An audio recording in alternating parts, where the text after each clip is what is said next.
Welcome to Coffee with Viking. I am Mike. Cheers.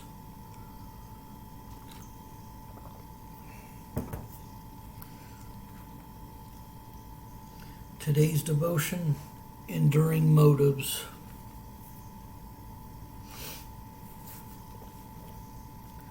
Zechariah 7:5. Ask all the people of the land and the priest, when you fasted and mourned in the 5th and 7th months for the past 70 years, was it really for me that you fasted?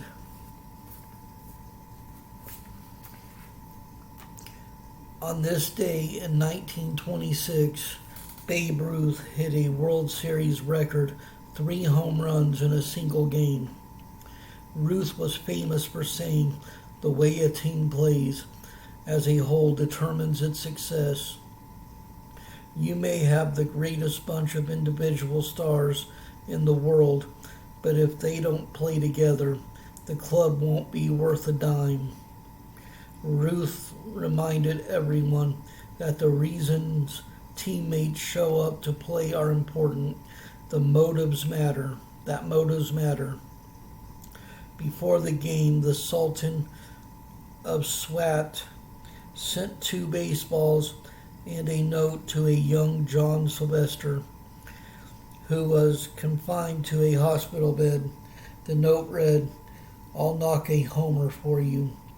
Ruth's critics said he sent the note as a publicity stunt, but John Sylvester never believed that.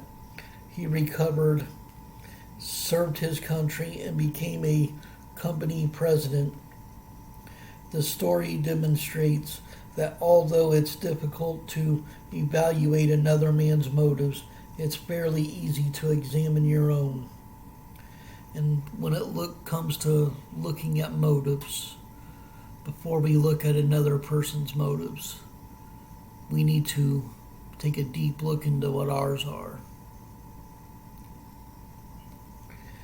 Zechariah's prophecy asked God's people, "Was it really for me?" His question reminds readers that follow him involves a moment-by-moment assessment of motives. How would you answer the question God asked Zechariah's prophecy? Father, use Zechariah's prophecy to remind me that motives matter.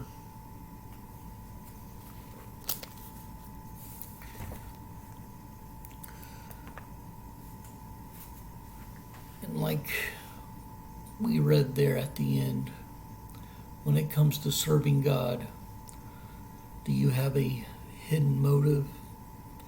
Is it really for God?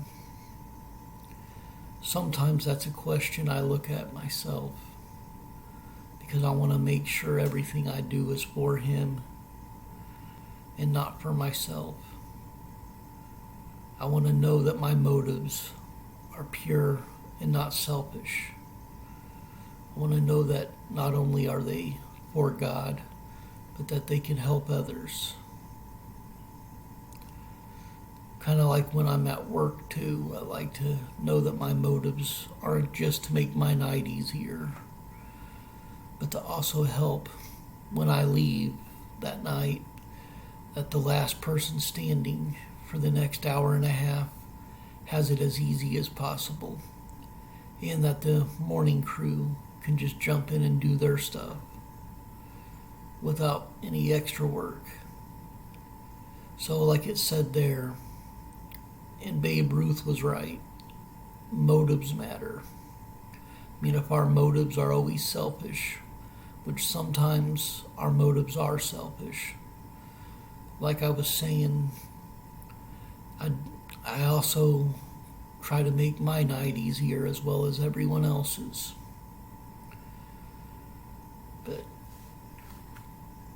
But if our motives of serving God are for another reason that go beyond the true meaning of serving God, which is to serve Him with our love and with all of our heart toward Him,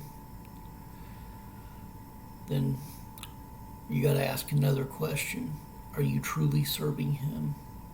Because there is no half-hearted serving for God.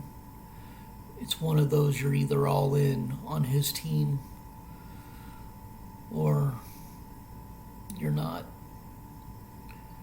And it's something that I even look at myself to make sure, because I don't want to stand there on the day of judgment and be one of those that hears the words, "Depart from me." Yeah, there are some motives that are also for me, because I really don't want to go to hell and hear those heartbreaking words, "Depart from me." But I also truly love God. I love His Word. I love sharing it. And to all of you who watch these videos, who leave comments and tell me how much they've helped you, that actually makes me feel like I'm doing something good for God. Because if I can reach one person and help them find God, then I know I'm doing my work for God.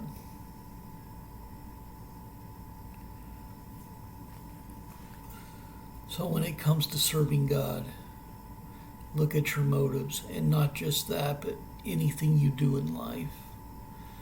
Look into your own heart and see what your true motives are. See if it's truly there for selfish reasons or for selfless reasons.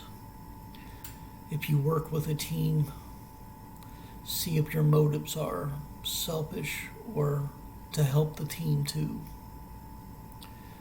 Because there's nothing wrong with doing something for yourself, even when you work for a team, as long as the motives are also to help the team too. Stay blessed. Stay caffeinated. Much love.